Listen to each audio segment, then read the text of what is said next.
kung 500 lang din ang panghanda mo, mabuti nang matulog ka na lang. Kaysa mamroblema ka pa. Paskong Pasko, mamroblema ka.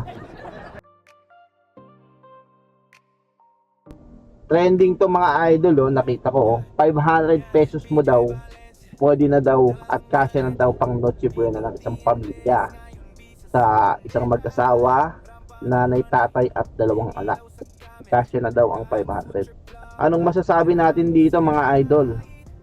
500? Kakasya ang 500 kung pagkakasyahin. Kasi talaga, pwede namang tagi isang tagi isang spaghetti na tagto 25 yung naka-plastic.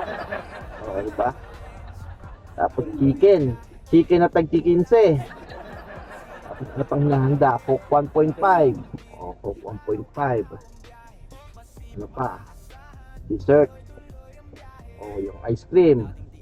Ice cream na yung stick, ice cream stick. O, kasya kung pagkakasyahin. Pero ikaw ba? Naisip mo bang 500 lang ang ihanda mo sa Noche Buena? Ang bihira, kalukuhan yon. Mai-stress ka pa sa gagawin mong pagkakasyahin yung 500 eh. Eh di wag ka na lang maghanda, di ba?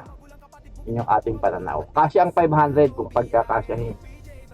Pero kung Noche Buena yung pag-uusapan, Noche Buena yan eh.